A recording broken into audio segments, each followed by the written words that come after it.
Усны амт ба Pearl-онд тайгын онцлог. Усны амтыг тодорхойлогч хамгийн чухал хүчин зүйл бол түүний эрдэсийн найрлага юм. Pearl-онд тайг ус нь өөрийн онцгой амт, зөөлөн мэдрэмжээрээ бусад эрдэс уснаас ялгардаг.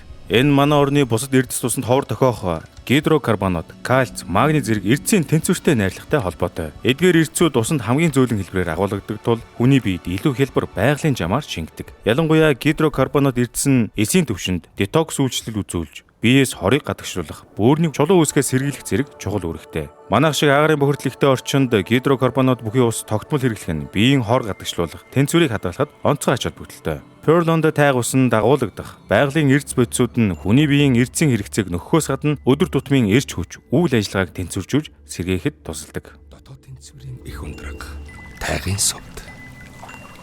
За сайн байцгаана манайхаа. Энтэг кино дуртай үзэгчдэд зориулаад дахиад нэг онц сонирхолтой сэтгэлийн утас хүндсэн кино олоод ирлээ. Энэ удаа маш сонирхолтой Болливуудын алдарт Сальман хаан жүжигчин маань амьдрал дээрх төрсөндөө болох Сохел хаан жүжигчтэй хамтран ах トゥ угийн дүүрээ дэлгэснээр мөнгөлөн бүтээсэн Tube Light гэх бүтээлийг ярьж өгнө.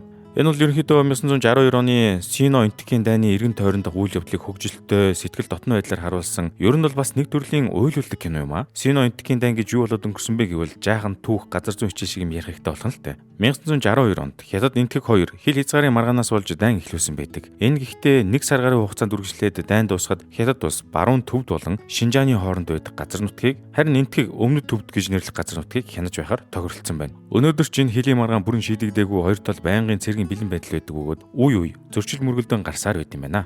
Ингээд кинонд орцгоё.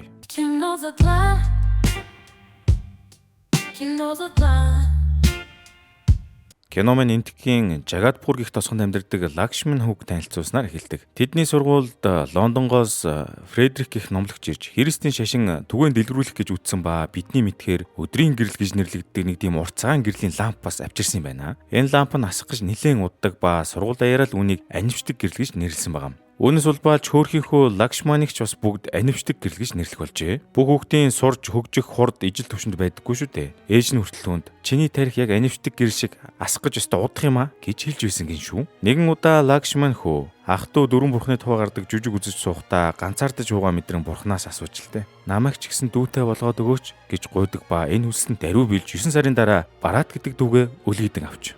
Тэр мөчөөс хойш Лакшманы хувьд ганцаардал гэх зүйл үгүй болж Барат дүүн түүний цор ганц анд найз партнер хамтран зүтгэж өөрийнх нь хамгийн ихээр итгэдэг нэгэн болж өсөн торинсон юмсанжээ. Хүүхдүүд ахыг нь хөө янивчдаг гэрлээ асаараа гэж шоолох тоолонд бяцхан дүүн өөрөөсөө өчнөө том тэдгэр хүүхдүүдийг нялга хашарааж ёстой нэг гар далах тоолондоо бүхэлзүүлдэг атмон болж ахыгаа хамгаалагч болсон байгаамаа. Нэгэн өдөр тэдний сургууль дээр агуу Махатма Ганди хүрэлцэн ирж лекц уншсан ба Лакшман хүч Ганди огшаа жинхэнэ итгэл үнэмшил хаана байдаг юм бэ гэж томоогүйхэн асуухад Ганди түнд хөө минь жинхэнэ итгэл үнэмшил зүрх сэтгэл чинь бий гэж хэлсэн байдаг. Энэ үгийг та бүхэн ч гэсэн мөн тогтоогоод аваарай. Энэ мөчөөс хойш ах トゥ хоёр хийхийг хүссэн бүхнээ хийж чадна. Бид нар бүгдийг бүтээн гэж итгэсээр л ирсэн байна. Төдөөдлгөө энтхэг ус хоёр хуваагдаж нөгөө Лондонгоос анивчдаг гэрэл авчирсан номлогч одоо гэрлээ аваад нутаг бүтсэн байна. Манай хоёрын аав согтуугаар жолоо орж яваад ослоор өөд болж үүнээс үүдэлтэй уу гашуу ээжийг нь ч мөн тэнгэрийн орн руу дуудаж. Мөн тэр жил нь Махатма Ганди улс төр шашны тэмцлийн улмаас буудулж амь насаа алдсан байдаг. Амьдрал нь оронгороо эргэж байсан ч манай хоёр ах トゥ бол бие биенээсээ салаагүй хамтдаа байсаар нас биеинд хүрсэн ирчүүд болжээ. Ер нь бол энэ дүүн ахыгаа арчилт орцоор байгаад хүн болгосон юм уу даа гэж харагдахаар байна. Тэгж байтал 1962 оны 9 сард энтхэг Хятад хоёр улсын хилийн маргаанаас үүдэлтэй дайн зарлах болж Жагадпур тосгонд цэрэг татлага явагддаг. Улс оронд нь хэцүү цаг үе нүрсэн тул эрүүл чирэг нас биеинд хүрсэн эрэгтэй хүмүүрийг дайнд гар бие оролцохыг уриалж байгаа юм. Мань Лакшман ч одоо учрыг нь сайн мэдгүй хэрнээ хөөрч тогтлох бол Барат дүүн харин дайн гэдэг зүйлийн хор өвшгийг маш сайн гадарлаж байв. Эцэгээс нь хойш тэдэнд нөмөр болж ирсэн Ашрамын тэргүүн хөгшин харин Баратад ингэж хэлж байгаа юм. Энэ дайн нэг их сүртэй юм болохгүй. Хил хаваар л маргаантай байгаа. Хэрвээ чи энэ дайнд ороод цэргийн албаа нэр төртөө хаагаад ирвэл насаараа ахыгаад ижих тэтгэмжийн мөнгө авна шүү дээ. Их зөвлөмж хэлээд бараг л мань нэрийг юу дайнд явуулах нэ. Ядчитл энэ Лакшман гэд ах нь цэрэгт явна гэд хөөрч тогтлоостой. Дүүн ч одоо цэрэг тэнцэх боломжгүй гэдгийг нь учралтал чи ч гэсэн намайг анивчдаг гэрэл гэж боддог юм байна гэд бөөн уур болж байгаа мó. Төдөөдлгөө цэрэг татлагын сонгон шалруулалт эхэллээ. Эдний дүү бол угаасаа бие үлдрийн хөгжил сайтай юм аа. Харин ага нь бол тэр хавар өнхөрч мөлхөөд л өөрийгөө зугаацуулаад л явж байгаа юм. Яг сонгон шалралтын дүүн зарлах үеэр Барат дүүн ахыгаа урмыг хугалахгүй тулд цэрэг татлагын ахлах төрүүчийг нүдэрээ ирмэж аргалж байгаад ахтай ангижилдэг. Ахаа та цэрэг тэнцээ. Гэхдээ ийм олон хүн явж байгаа болохоор зарим нь тосгоноо манж үлдэх үүргийг бас биелүүлэх ёстой юм байна. Та тэгэхээр тосгоноо хамгаалаад эндээ үүргээ гүйцэтгэнэ гэсэн үг ээ Гээд аваад аялаа хөө. Хөөрхий ахын түүний хэлсэн зүйлд нь итгэж ад жаргалтайгаар дүүгээ балиашиглах ажилдаа орлоо. За тэгээд яг дайны талбар руу ачигдаад явх өдөр ирэхин цагт амьдралдаа бие биенээсээ сөөмч холдож үзээгүй ах トゥ хоёр маань бас салах гэж өчнөө юм болгүй явах дээ. Угаасаа нулимсны ойрхон үндэ энэ Лакшман ах нь. Дүүн бас ахыгаа хараад сэтгэл нь өмрөөстэй. Энэ хоёр чинь бие биенийхээ хамаг амьдрал нь байсан юм шүү дээ хөрхийс. Тиймгүй өдөр хоног өнгөрсөөр Барат дүүн дайны талбарт хэдэн зуун жунгаа цэргийн өдөөс ам хайрлгүй тэмцэж явх бол Лакшман ах нь ишиг хургай хариулан дүүгээ санагалцаар л аж төрнө. Нэгэн удаа Жагатпур тосгонд алдарт элбичин Гого Паша хүрэлцэн ирж үзүүлбэрээ төлөөлж байна. Нэр энэ элбичний дүрд урилгаар Болливуудын хаан гэгддэг домогч жүжигчин Шахрух хаан тоглосон юм билээ. Үзүүлбэрийн үеэр элбичин олонний дундаас манай Лакшманыг онцолж сонгон тайзнаа дуудаж гаргаад хөдөлгөө биетийг хөдөлгөх хүч хүнийг өөртөө итгэх итгэлд оршдгоо. Одоо энэ хүн бидэнд үүнийг батлан харуулах болно гэхин тэрэ. Харин үзэгчид бүгд л Лакшманыг шоолж очиж анивчдаг гэрэл одоо бидэнд гайхамшиг үзүүлэх юм гинэ гэд доог дохуу хийцгэх ажээ. Тэгсэн элбичин байдлыг ойлгоод занаа зовлтгүй. Бүх хүний дотор нуугдмал шиддэг оршдог. Үүнийг бүтээчгүй дахиад хинч чамаар тоглоом тохуу хийхгүй гэж хэлэн түүнийг зоригжоолов. Тэгсэн ширээн дээр шилэн дох тавьснаа Лакшманыг гараа өрөхгүйгээр хөдлөх загвар өглөө. Лакшман хамаг нүүрний арьсаа атирлуулж нөгөө лонхыг алсаас хөдлөх гээд поозаа онцгосноо. Хүмүүс ч одоо анивчдаг гэрэл хизээч астгүй юм дөө. Асаараа гэцэн шоосоор л байлаа. За тэгэд бас ч гэж элбичин хүний тайзан дээр дуудагдсан юм хойно өнөөх лонхон түүний гар хүрээгүй байхад хөдөлчлөө. Мань нэр бол өөртөө итгэлтэй байсан учраас л гайхамшиг тохиолдлоо гэд өөрөө их бахархаж байгаамаа. Харин дайны талбарт бол жуман олон өдөөс энтхийн арим үнэндээ хүч мөксдөж байлаа. Лакшман ах нь үе тосгоныхоо цэргийн хуарангоор эргэлдэж дүүгээ асууж сургалсаар жинхэнэ дайн болж байгаа талаар олж мэдвэ. Өдөр ирэх тусам нас орсон энтэг цэргүүдийн тоо өссөөр л баг нэг энтэг цэрэгт 10 хятад цэрэг оногдоод байгаа мó хайш юм. Тэднийг харж хандаж өсгсөн Аашрамын тэргүүн харин Лакшман хандаж итгэл найдвар хизээч алдаж болохгүй. Хүн өөртөө итгэлтэй байвал улыг шүтлгэж чадна.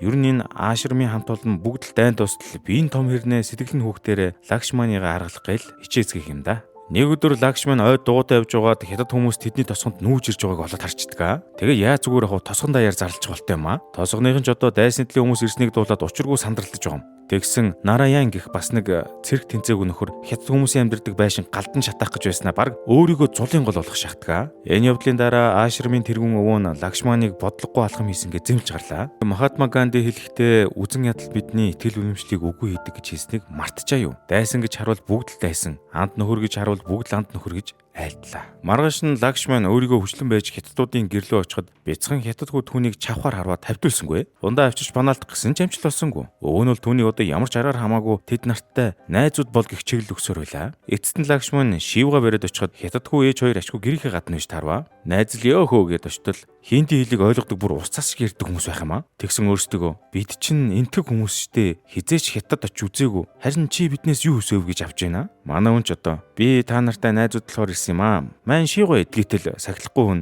Би Шивга идэхгүй харин зарим идмээр байна гэд өгсөн имийг нь шууд голж идэг шүү. Нэгэнт л найзууд болох том зорилготой ингэсэн тул ээж нь хүүгээ түүн даатгаад мань хоёрч тосгон орж зарим голж идэхээр явцгаалаа. Энэ оронд нэр усаа солилцоод танилцтал хятад гаралтай хүүгийн нэрийг Хан Жуан Гуа гэдэг юмсан чи. Хинди хэлээр Гуа гэдэг нь бас гэсэн утгатай болохоор Лакшман түүнийг бас шоолоод байгаа болтой. За тэгээд хүний хөлөгтэй газар руу ороод ирэнгүүт хамаг хүний нүд нь хятад хүүдээр туслахгүй явдэ. Бүр заримг авах гээд мөнгө сарвайтал хятад хүмүүс юм зарахгүй марахгүй болоод явчлаа. Лакшман гэхдээ өөдгүү зан гаргаад хүүг танихгүй царилаад болчих юм аа. Хятад гэрүүлтэй найзууд болох гэж хичээсэн ч нутгийн хүмүүс нь ад шоо үзээд байх үед яага мэдгээ байсан Лакшман тэргүүн өвөөтэй уулзгаар Аашрамд очдогч өвөө томилтоор яваад эзгүй байлаа. Гэхдээ Лакшман зориулж нэг олон хийх ажлын жагсаалт үлдээгээ явжээ. Манай хүн жагсаалтыг эргүүлж тойруулж харж байгаад зарим худалдаж аваад нөгөө хятад айл руугаа гүгэд очлоо. Тэгснэ зарим урсгасан нойтон гараар сарваагаад танилцээ намайг Лакшман гэдэг гээд ээжтэй нь минь биттэл нөгөөх нь урайлахнаар намайг Лилинлэн гээд шууд хариу гаргавлаа. Эцэст нь албан ёсоор энэ хэд андууд болох шиг боллоо. Лакшман Го хүүгээс дахиад шалгаж байна. Чи гэхдээ хятад хүн биздэй гэтэл хүн хариудна. Гүй би энтгэг хүн гэв. Тэгсэн Лакшман түүнийг сорж тэгвэл чи агуу манай энтгэг уур мантатгой гэж хэл гэтэл уулаар нэг бие биенээ давж өрөлсөн агуу энтгэг уур мантатгой гэх суурийг хадаж гэллээ. Го хүү өөрийгөө хангалттай энтгэг гэж нотсон тул Лакшман цэргийн хуарангийнханд тэднийг хятад биш энтгэг хүмүүс гэж нотлохсон уу яасан. Го хүүг давуулж очоод энтгэхээр ярьж үзүүл гэж тулгаж байна. Энэ Го гэдэг нөхөр гэхдээ их зөрүүд юм аа. Төрүүч нарын урд нь баахан хятадаар яриад Лакшманыг жинхэнэ онгой болгоод тав. Ер нь бол би чамайг ярихээр ярьдаг тот юм уу гэд уурандаа түүнийг чадсан юм баха. Тэр хоёр тэгээд тэндээс босоод явж байтал тосгоны индаанчууд нь тэдний зам дээр нь гарч ирээд Лакшманыг замдарч эхэллээ. Чи ч одоо балаа юм уу? Наад хятад чинь чиний миний ах トゥ нарыг алан хятаж явахад чи наадуултайгаа тоглоод явж байхдаа ичхгүй байноу гэдэл. Манай үнийг тасгитл алгадаад бүр гүүрэн дээрээс түлхээд ус руу унгаж байтг шүү. Дүүн дайнд явсан болохоор өмөрхөн байхгүйгээд энд үлдсэн гарууд нь бүр даам гарчжээ. Энэ удаагийн дугаарт ийм онс цахим дэлгүүр хамтран ажиллаж байна. Та өөрөө ирдэг эмийн сангийн талаар сонсноо. Бүгдийг нэг дороос авдаг л мөн амраа.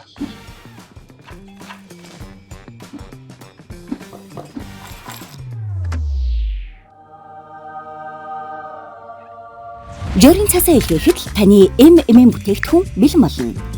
Гишүүнээр бүртгүүлэхэд 8 хүртэлх хувийн хөнгөлөлттэй бас жилийн 360 мянган төгрөгийн урамшуулал буцааж авна. Эмийн сангаа 24 цагийн хэдийд чамаагүй дууддаг та. Сайн байна уу? Ийм онцоос сүрүүлдэрлээ. Хүргэлттэй бас хэмнэлттэй. Өөрөө ирдэг эмийн сан ийм онос. Одоо бүгдээрээ дайны талбар руу шилжицгээе. Бараатын салааны цэргүүд хятадуудын Оковны ойролцоо буудалцах ба ахлах нь Оковыг тесрэг бөмбөр мөвтгөөсөөр харахгүй гэхэд бараат зориг гаргаад за би тэгвэл Оков руу бөмбөг шидье гэж явлаа. Запас амтай юм шиг хамгийн эрсдэлтэй эмийг нь сонгож ийх юм да. Тэгээ хүүдий гэж уг нь бөмбөг шидэж Оковыг дэлбэлсэн боловч бараат маань бууны суманд хэд доногчлоо шүү дээ. Ер нь энэ дайнаас хүн амьд үлдэх нүдэ. Энэ үеэр тосгонд юу болж байна гэвэл сүүл тохиолдсон явдлаас болоод Лилинлэн бүсгүй Лакшманыг эрэхт нь хүүтэйгээ уулзуулсангүй. Гэхдээ бодит байдлыг Лакшман тайлбарлахаар шийдсэн байв. Манай өвөг эцэг олоон жилийн өмнө энтгэгт ирж суурьсж байсан юм аа. Би миний эцэг их нөхөр бүгд энтгэгт төрсөн. Хятадд хизээж очиж байгаагүй. Харин дайнаас болоод бүх зүйл өөрчлөгчлөө. Бид хичнээн энэ усад хайртай байгаад эх ормон гэж бодовч хүмүүс биднийг дайсны нүдээр л харна. Аав маань Калкутад баривчлагдсан тул би хүүгийнхээ аюулгүй байдлыг бодолцож төр хугацаагаар энд нүүж ирсэн юм уу? Өчигдөр болсон зүйл дахиад тохиолдох их баталгаа байхгүй шүү дээ.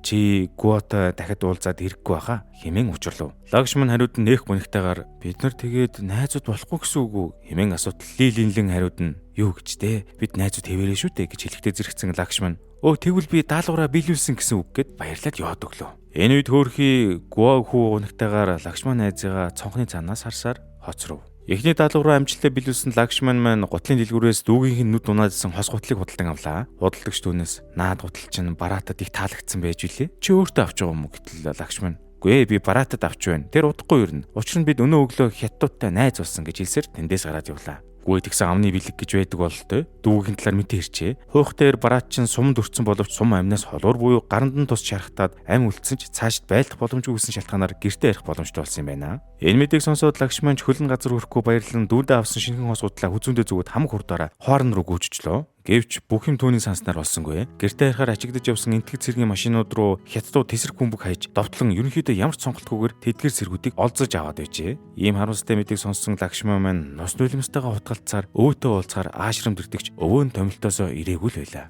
Нөгөө хэд ч түүний тайтгаруулж тэрүүн хол байгаа ч гэсэн чи уцаар ирж болно шүү дээ. Гэхин тэр анхудаа хол байгаа үнтэй уцаар ирж болдог талаар мэдэж авсан Лагшман дахиад л хоорн руу гүгэд очлоо. Тэгснээ ахлах төрөвчд хандан та телефон уцаараа хятад руу холбогдоод дүүгийн талаар сураг чимээ гаргаад өгөөч гэлээ. Ахлах төрөвч ихтэй Лагшманы байр байдлыг мэдэх тул түүнд инх уучрлав. Бид уцаар хин нэгэнтэй холбогдсон тулд нөгөө хүнийхээ дугаарыг мэддэг байх хэрэгтэй. Харин хятадуудын дугаарыг бол огт мэдэхгүй шүү дээ. Хятадууд өөрсдөө л мэддэг байх гэхин тэр. Лагшман түүний хэлхийг сонсомгцоо нэг арга бодж оллоо. Хар шөнөөр Линлин Гуа хоёрын гэрлөө очиод хятад байдаг хин нэгэн хамаатан цадныхаа дугаарыг мэдхүү. Хятадууд миний дүүг аваад явчихсан гэж ирээд л нүдээ бүлтгэнүүлэн нэг өрөвтлээ царай гарan асуув. Линлин хариуд нь бид өн олон жил энтгэж зөрсөн хүмүүс болохоор хятад байдаг хин нэгний утсыг мэдэхгүй. Гэхдээ чи дүүгөө эргэж ирнэ гэсэн итгэл найдар руу алдаж болохгүй шүү. Дайн дуусахаар озлогдсон хүмүүсийг сулдаг юм гэж түүнд айцтай бууж өгөхгүй байх талаар зөвлөгөө өглөө.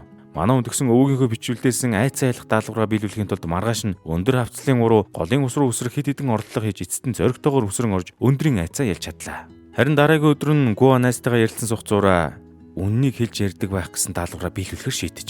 Тэгэд өмнө нь бүх худлаа ярьж байсан хүмүүстэй үннийг хэлэхээр боллоо.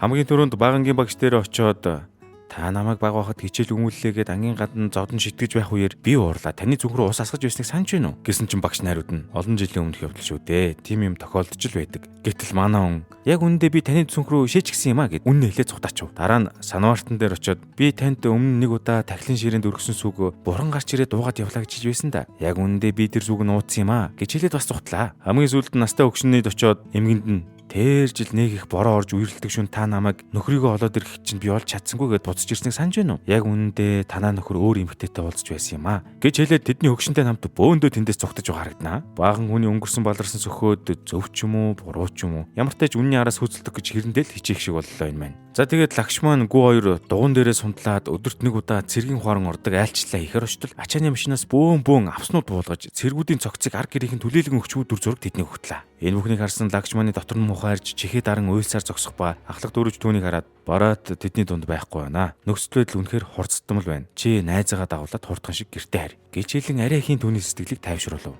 Тосгоныхон 200 гаруй энтгэг зэрэг амнасаа алдсан ойр дотны хүмүүс намир өргөцсөн талаар хилцэн суух ба тэдний нүдэнд Лакшман болон түүний бяцхан найзын нөхөрлөл их зүйц төрүүлж байгаа болтой. Тосгоныхон ч гэжтэй нөгөө Нараян гэж нэг юм хятад хүмүүсгээд найзуудыг нь бөөрлөж байгаа юм л да. Гөөгийн ээж нь гинт гарч ирээд хүүрэн дайрах гэж байсан Нараянд алганы амт үзүүлснэ. Бид нар та нараас дутхгүй энэ улсад амьдрах эрхтэй хүмүүс. Бид энтгэг хүмүүс гэдгээ хэн ч нотлох албагүй гэж ирэл дэлд загналаа. Лакшман ч тэднийг өмөрч лилийн ярьж байгаа үнэн гэж хэлв. Мэдээж Нараян түүн рүү дайрдгараа дайрч "Чин дайсны талынхаа найзлаад гүгүүд ах юм бол дөө чинь хязээж эргэж ирэхгүй шүү" гэж байдаг шүү. Лакшман харин түүнд "Миний дүү ирэхгүй бол би өөрөө олж авчирна. Хүнд итгэл үнэмшил байгаад боломжгүй зүйл гэж үгүй. Уулыг ч өргөж чаддаг юм" гэд мөчөөгөө өгсөнгүй. Гэхдээ өнөөх мө балбад Нараян чинь Лакшманыг олон төвний өмнө нэг бүсэн шившиг болгохыг шийдсэн бололтой. Бидний өмнө харагдаж буй сүрлэг Гямлай нурууны уулсыг хөдөлгөж үзүүлгээд дарамтлж гарлаа. Лакшман харин элбчинтэй хамт лон хөдлөсөн зогсолтоо авч яваад байдгаараа айхалж гэллээ. Хурсан гол нь түүнийг шоолон хөргөлдөх ба төдөөдлгөө тосон даяар газар хөдлөлтийн чичирхийл мэдрэгдэж эхэллээ шүү. Пүү одоо хэдэн баалын газар хөдлөлт болоод байгаа бүүмэд хамаг шил лонготой зүү сагарч хүмүүс айд сандарч эхэллээ. Энэ бүхэн гэхдээ нэх удаан өрнөөгүй. Ямар ч тач манай Лакшман маань тосон даяар уулыг хөдлөсөн хүн болон хувирн хүмүүсийн түүнийг их хандлага нь шал өөр болоод ирж байгаа маа. Нараян болохоор хэлж байгаа. Зүгээр л газар хөдлөлт болоод өнгөрсөн байхад ичидтэй андуурч туйширцгаах юм гэдэл. Их л янзгүй байх боловч тосгоныхон бүгд өөрсдийн нүдээр юу болсныг харсан тул түүнээс арай өөр худалдаага нэлтвэлээ. Атааргуу төрсөн Нараян адаг сүлдээ лонгочулуу хөдөлгөж сурыг гэд нууцаар Лакшманыг дөөрөөгөө зогссон ч байх шиг. Йоо. Аашрамын тэргүүн өвөө тосгондоо буцаж ирэхэд бүгд Лакшманы үлдсэн гайхамшигыг түнд амруулдан ярьцгаана. Лакшман ч бүх даалгавраа биелүүлсэн гэд түүнтэй уулзахдаа их дөдгөр байлаа. Энэ явдлын дараа Лакшман дахиад л цэргийн хуарнан аваар эргэлдээд явж байтал түүний үлдсэн гайхамшигын талаар хэдийнэ сонссон ахлах төрөж түүнд хандан "Хүүмэн чи нэгэнт уул хөдлөж чадсан юм чинь одоо энэ дайныг зогсоох хэрэгтэй байна. Тэгж үжил манай цэргүүд гэртээ буцаж ирнэ. Чиний дүү ч гэсэн буцан ирэх боломжтой шүү дээ" гэж бүр нилээн цөхөрсөн байдлаа түүнд хэлхэн тэр. Лакшман түүний үгийг нилээн нухацтай хүлээн авч линлэн найз дээрээ ирээд энтгэг хятадын дайн болж юу зүг чигийг тодруулж авлаа. Гэхдээ линлэн түүнд "Чи гэхдээ өөрийгөө уулыг хөдлөсөн гэж итгэж болохгүй. Тэр чинь газар хөдлөлт болж таарсан юм. Өөртөө итгэлтэй байх нь сайн хэрэгч энэ иж хэдийг бүтээх боломжгүй маа. Тэглээгээд сансан зорьсон чинь бүтэхгүй байлаа ч гэсэн итгэл үнэмшил нь хангалттай байсангүй гэж санах хэрэггүй шүү. Ямар ч тач дайн дуусан. Бараад дүү чинь эргэж ирнэ гэдэгт итгэлтэй байгаарай" хэмээн жухам хөрсөн дээр нь дуутал хэлээд орхилоо. Өдөр ирэх тусам амнасаа алдаж буй цэргүүдийн тоо нэмэгдэж нас орсон цэргүүдийн цогцос Гямлай нуруунд газар дээрээ хөлдөж байгаа талаар яриа гарсаар л байлаа. Улмаар Лакшман маань өглөө болгон төв талбайн ойролцоо дайн дэгдэж буй зүг харан өнөөх илбчэд үзүүлдэг поцоо аваад зогсдог боллоо. Учир нь тэрээр энэ дайныг зогсоохоор эргэл буцалгүй шийдсэн юм байна. Гайхамшигыг бүтээж магадгүй хэмээн итгэл хүлээлгэх нутгийн зон олон ч түүнийг ажиглахаар цуглардаг болж.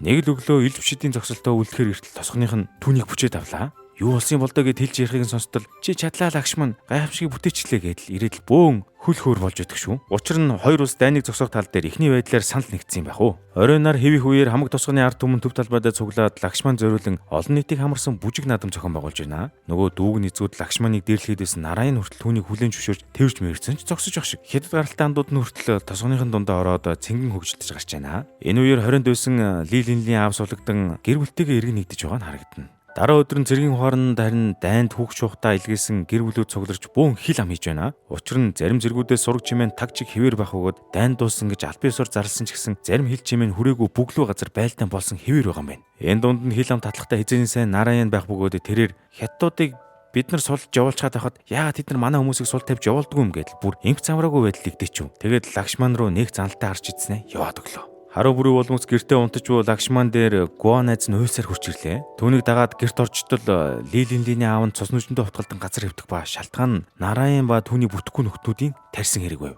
Ийм харсан Лакшман уйсаар Нараяныг олоод ирэх ба өнөөхөн ч гавь байгуулсан юм шиг ер нь гимсэн шинжгүй гоцоогоо зогсож байдаг шүү. Лакшман хэлж байгаа. Чи яагаад лилийн аавыг гимтээж байгаа юм гэ асуудал өнөөх Нараян манай хүнийг амаа тат гэд алгадаад авч идэх шүү. Лакшман харин зөрүүдлээд түүнийг бүр өсөртөл нь алгадаа ажиллаа. Яг нарааныг болгож тавих гээд үжил цэргийн хуарангаас халах дөрүүч нэг чухал мэдээ дуулах бололтой ирж харагдана. Үзэгдэл дахин дайны талбар руу шилжчихэд Бараат болон бусад улсын цэргүүдийг харгалзааж явж байсан хятадын цэргүүд рүү энтгчүүд тотолж байна. Яг энэ боломжийг ашиглаад Бараат хамт озлогдсон цэргүүдтэйгээ орох гээд өндөйтөл нэг хэрэг тэдний араас буудаж Бараат тэр дороо үхтгийн унлаа. Хорвооч гэж энэ хөргөлтөд хоёр ах トゥ хоёрыг эсмийн уулзуулчихж болсонгүй юу да. Тосхныхоо маань уулынхаа ингэс цугларч дайнд үргэцсэн цэргүүдээ эцсийн замд нүтгэхэр цугласан харагдана. Ууга шүд нэрвцэн Лакшманд линг Гуа хоёр найз нь мөн сэтгэлийн тэм үзүүлэхээр иржээ. Хайртай дүүдээ хүндэтгэл үзүүлж салгын ёс хийх ээлж ирэхэд нас бий төрсэн эр хүн боловч сэтгэл зүрх нь хүүхдэрээ шахав Лакшман маань хэнгэнт л ойлгох ба Гуа найз нь тэсгэлгүй гүйж ирээд түүнийг тэврээд авч байгаа нь харагдана. Тинхүү дүүгийнхээ хувц эд зүйлс бүр шинээр авсан гутлыг нь хүртэл галж чадах ба үнсийг нь харин сэлэх дуртай байсан гол руу цацлаа. Дараа өдөр нь хятад найзууд нь Лакшманыхаа сэтгэлийг засахаар зармиг бариад түрд ирлээ. Мөн удалгүй Калкута руу буцах болсноо бас дуулгав. Эцэст нь ойр ганцаараа үлдэж ухаарсан Лакшман өөрийгөө би үнэхээр анимшдаг гэрэл гэдэг нь үнэн бололтой. Тэрүүн өөгийснээр бүхнийг зөвөр хийсэн ч би дүүгээ аварч чадсангүй. Гэтэл гомдлын нулимс унгаж эхлэхэд Лилинлин түн дандан дүү чин чамд дандаа зөрөгтэй бай, өөртөө итг гэж хэлдэг байсан гэвцтэй. Чи чадах бүхнээ хийсэн. Дүүн чамаар үнэхээр их бахархаж байна. Хэмээн тайлбарлав. Хятад гаралтай жинтхийн төлөө зүрх сэтгэлтэй гэр бүлийнхэн маань тосгоноос хөдөлж байхад замд нь цэргийн хуангийн машин эвдэрсэн байхтай таарав. Лилингч тэдэнд тусламж хэрэгтэй эсэхийг нь асуух ба төд бодлого алхах төрөж хятад гэр бүлийн машиныг хөлөглөн тосгон руу орох ба машины цонхоор Гуаху Лакшманы нэрийг хамаг чангаараа дууцаар ирлээ. За бас юу дуулах гэж байгаа юм бол дөө. Цагдаагийн төрөж Лакшманд баахан юм хэлээд байгаа болтой. Харин тэр сонссон зүйлээсээ болоод дүүгийнхээ жаста зургийг газар дунгаачихлаа. Дайны талбарт юу болсныг ухраагаад үзүүлтэл Бараат маань сум доногдоод чүү айга амтай голтой эвтэж байхдаа амьд үлдсэн цэрэг найзынх нь гутал урагдсан байсан тул өөрийнхөө гутлыг тайлж аваад өмс гэж хэлсэн юм байна шүү дээ. Хачиргалтай нь эдгээр цэргүүдийн гутланд нь нэрийн пайзан зөвлөлттэй байдаг гэжээ. Бараатын гутлыг өмсөд зогтох гэж байсан цэрэг өндийгөөд л хятад цэргүүд даалгдсан байгаа юм. Тэгэл Бараатын нэр ам өргөцсөн цэргүүдийн тоонд багтжээ хөрхий. Гэтэл байлдааны дараа тэр хаваар нэгжлэг хийгээд явж исэн энтэг цэргүүд маш хүнд бэртэл авсан ч амьсгалтанд тасраагүй хөвтөх Бараатыг олж эгзэгтэй мөчд анхны тусламж үзүүлж амжижээ. За ийм л ээдрэтэ үйл явдлын улмаас өр нэгэн Лакшман маань сэтгэл зүйн хувьд маш хүнд туршлага туулаад гарлаа та. Нэгэнт хайртай дүүгээ амьд мэд гэдгийг ухаарсан тул одоо бол шууд л байгаа газраас нь очиж дүүгээ олж авахар яаралгүй яах вэ? Тосхныхын ч баярыг нь хуваалцсан бүгдээр л дүүгээ олоод ирээрээ гэд түүнийг гаргаж өглөө. Лакшман гэхдээ ганцаараа яваагүй. Лилинг, Гуо, Ашрамын тэргүнгэх дотны хамтууд нь түүнтэй хамт явж байгаа. Эмнэлгийн тусламж үзүүлж цэргийн бааз дээр ирэхэд Бараат дүүн маш олон гэмтэл авсны улмаас шоконд орсон байдалтай. Бараг ахыгаа танихгүй алсын бараа ширтэн суугаж. Ах нь байна аа бид чинь партнер үдшүүдээ гэд уйлангаа хамт бүжгэлдэг байсан бүжин хөдөлгөөнөө хүртэл хийж үзүүллээ. Эцэст нь Бараат дүүн ах руугаа гараа сунгаж партнер гэж хэлэн ахыгаа нэг юм таних шиг боллоо. Бид бүхний хүсэн хүлээсэн мөч энэ биш гэж үү? Эдгээр үлэмшил зүрх зориг гихт зүйл нь хичнээн хүчтэй, хичнээн агуу болохыг энэ энтэг киноор маш гайхалтай илэрхийлсэн мэт санагдлаа. Хэрвээ та зүрх зориг итгэл үлэмшлээ гээсэн мэт санагдаж байвал заавал эргүүлэн олж аваарай. Ингээд энэ кино маань та бүхэн таалагдсан гэдэгт итгэлтэй байна. Бид хэд нэрээ дандаа та хэдийнхээ үзсэн киног ярьж явахаар хаяа бас шин содон бүтээлүүдийн ирэл гармаар санагдах юм аа. За тэгээд энэ тентхийн сонь содон кинонууд байвал бидэнд санал болгоорой. Сүүлийн үед манай комент хэсэг маань бараг л өөрөө кино задлан шиг байдаг болсон харагдан лээ. Кинологны талаар дэлгэрэнгүй сэтгэл үлдээдэг үзэгчдээ маш их баярлж явдаг шүү. Лайк, subscribe дарахаа бүү мартаарай. Удахгүй сонирхолтой контентоор иргэн уулзъя.